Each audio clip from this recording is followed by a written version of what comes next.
Now, last night we were reacting to the UK's announcement that Britain will formally recognise a Palestinian state unless Israel ends what it describes as the appalling situation in Gaza. And the UK has now followed a growing number of countries who've expressed concern about the situation in Gaza, where UN-backed experts have said a worst-case scenario of famine is playing out. But today, Keir Starmer has been coming under criticism for his announcement, with a British-Israeli woman held hostage by Hamas for more than a year, accusing the Prime Minister of not standing on the right side of history and of moral failure over the move. Well, we can bring in our chief political correspondent, John Craig, at this point. John, just talk us through what's happened today. There's been a fierce Jewish backlash today. Last night, you'll recall that Benjamin Netanyahu talked about Sir Keir Starmer rewarding Hamas's monstrous terrorism, he said, and accusing the PM of appeasement. Well, today, everyone on the Jewish side, from the chief rabbi, who has called the move an unfathomable mistake, and the Jewish Leadership Council, they've said, talking about betraying a loyal ally and so on, a grave error. But perhaps the most powerful criticism has indeed come from Emily Damari. Now, she was released in January. She was held by Hamas for more than 15 months. You probably remember the pictures of her with her fingers shot off, and she was shot in the leg as well. They shot her dog. It was a horrible story. And she has said on Instagram a pretty powerful statement. She says, Prime Minister Starmer is not standing on the right side of history. She went on to say, this move does not advance peace. It risks rewarding terror. It sends a dangerous message that violence earns legitimacy. By legitimising a state entity while Hamas still controls Gaza and continues its campaign of terror, the Prime Minister is not promoting a solution, he's prolonging the conflict. And she concludes, recognition under these conditions emboldens extremists and undermines any hope for genuine peace. And she ends, shame on you. Strong stuff indeed. Now, there are some lawyers who've specialised in representing those people, those hostages. You will have heard of them, Adam Rose and Adam Wagner. Wagner, I think, is a KC, and Adam Rose, a solicitor.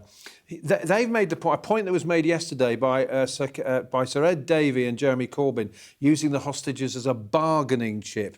And they talk about various meetings with the Prime Minister, phone calls and so on. They've sat in Downing Street with successive Prime Ministers and Foreign Secretaries who've looked them in the eyes and promised the UK would do everything to secure the immediate and unconditional release to their loved ones. And they say that the risk is that the release of those hostages is being delayed. John, thank you very much indeed. Always good to have you on the programme, John Craig, there. Well, John was just talking about the lawyers representing some of those hostages, and we can speak to one of them now. Joining us is Adam Rose, who has been representing British families of hostages. It's good to have you on the programme. Right. Can you just explain your reaction to Keir Starmer's position when it comes to recognising Palestine as a state? Why do you oppose it? So just to be clear at the very outset, in representing the hostage families, these are families of hostages who are either British or very closely connected to the UK. The families don't get involved in the politics of recognition or non-recognition. That's not their issue. Their issue is their loved ones are being held by Hamas in terror tunnels. Emily Damari reported being held in a cage for hundreds of days. We know other clients of ours, Eli Sharabi, was held where a good day involved being given one piece of pitta to eat a day. These are people who have been starved, who've been deprived of their liberty, who've been deprived of any human treatment whatsoever. So the issue, just to be very clear, is nothing to do with recognition of a Palestinian state. That might or might not follow. The issue is that holding hostages is a fundamental breach of human rights, a breach of international humanitarian law, and plain wrong. And both Keir Starmer and before him Rishi Sunak made very clear that getting the hostages out of captivity was, in one of their words, first and foremost in their minds. That was Rishi Sunak. Keir Starmer said that we need their immediate and unconditional release. And that's not something that appears in this statement. This statement says Hamas must release the hostages, but then it says Britain will recognize the state of Palestine unless Israel ... agrees a ceasefire. And those two thoughts are just disconnected. They're not putting the hostages first and foremost. They're not insisting that before, as a precondition to any other conditions, the hostages need to be released. And that's the problem with this statement.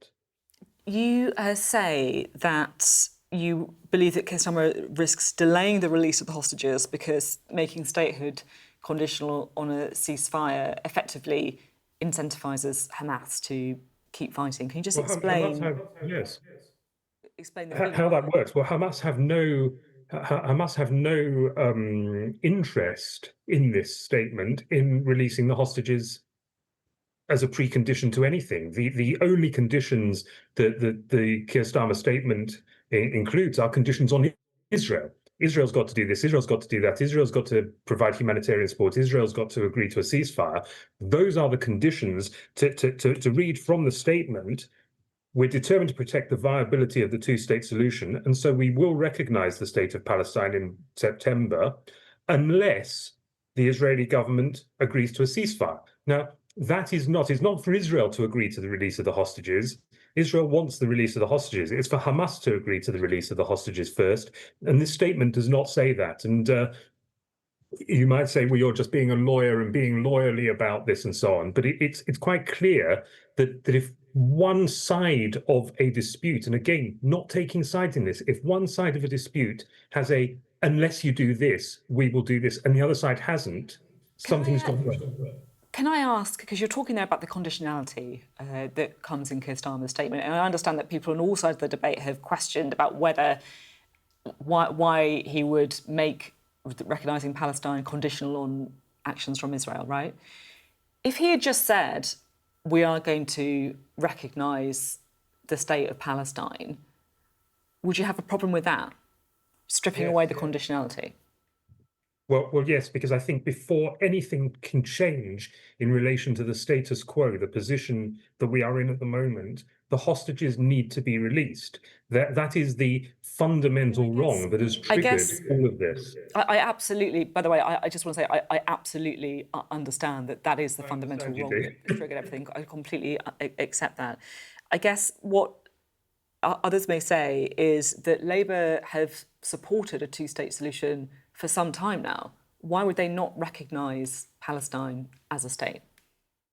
The risk of the timing of this, and again, this is not a question of facts, but a question of timing.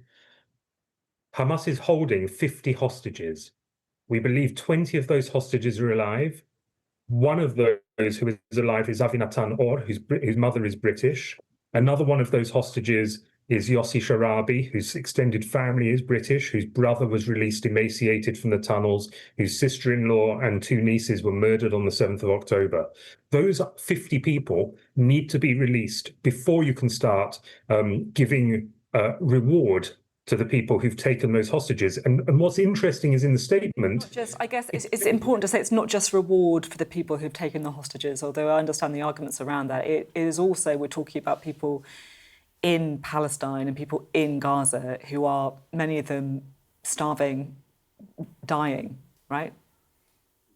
Well, I've got to. I can't get into that because I don't know exactly what the situation is on the ground in Gaza. I've seen pictures of all sorts from both sides, so I'm going to avoid that issue. But if you've got the leadership of an area that has taken hostages, that has indiscriminately bombed civilian centres, and is not being told that as a precondition to achieving the very thing they say they want, which is independence for a Palestinian state, they are going to be given independence for a Palestinian state, it just feels as if something has gone wrong in that process. I understand about the difficulties ascertaining exactly what is happening in Gaza, but it is also quite clear that some pretty terrible experiences are happening in Gaza right now. I'm sure. It's awful. I just want to read to you a statement from Downing Street. They've said, we'll make an assessment ahead of the United Nations General Assembly on how far both Israel and Hamas have met the steps we set out. No one side will have a veto on recognition through their actions or inaction. So that statement just coming in from Downing Street today. saying that they'll make an assessment on how far both Israel and Hamas have met the steps we set out, so no one side having a veto. Does that go any way to allaying some of your concerns? It doesn't. That sentence is actually in the statement issued last night as well. They might have put it out again today as well, but it's the very next line after the bit I read out, so the original sentence says, we're determined to protect the viability of the two-state solution, and so we will recognise the state of Palestine in September unless the Israeli government agrees to a ceasefire. And then it goes on to say, we'll make an assessment ahead of the UN General Assembly on how far the parts have met these steps. No one side will have a veto. The way they've set it out is upside down. They have not said the precondition for anything is the hostages are released. They've then gone on to say, we will recognize the state of Israel, not the state of Palestine, not we might recognize the state of Palestine, we'll consider recognizing, we will recognize the state of Palestine unless Israel has agreed to a ceasefire. It's not a case of one side having a veto. All you need for Hamas to do is ensure there is no ceasefire by continuing to make. I should say the government spokesperson has said today, our demands on Hamas have not changed. For there to be any chance of peace, the hostages must be released. Well, I'm sure that's right, because just because you've got a recognition of the state doesn't bring a war to an end. And indeed, if there is no ceasefire, that is the condition for recognizing Palestine. So it doesn't work even if you ignore the entire Palestinian side of it. If there is no ceasefire, there will be a state of Palestine, and the state of Palestine will continue to be at war with the state of Israel. The logic in this document is entirely faulty, and it's got all the feel of something being rushed out to placate whoever has been shouting loudest. And at the moment, I'm afraid, from a position of acting for hostages who are being held in Gaza, who've been held now for 663 days, including, as I say, Avinatan Or and the body of Yossi Sharabi and 48 other hostages, they need to come out. And then peace will flow. It's not a question of peace might flow. Peace will flow once the hostages are out. But this document does not achieve that. And to impute goodwill, I'll say they've just made a mistake in what they've said. But often documents do reflect what is being said and not just a mistake. And if it is a mistake, the government needs to come out and say, yes, we've got this document wrong. What we really meant was it's a condition of accepting, of recognizing the state of Palestine as an independent state, that Hamas needs to free the hostages, Hamas needs to be reasonable in its negotiation stance on a ceasefire, and Israel needs to recognize a Palestinian state. But as it stands, there is reward being given to Hamas for its actions. And there's sort of a telltale sign in this document, because they protest too much in the document. The statement says this is not a reward for Hamas. You only say that if you know it is a reward for Hamas. There's something wrong in this document. OK, thank you very much for being on the programme today. It's been great to have you on. Thank you.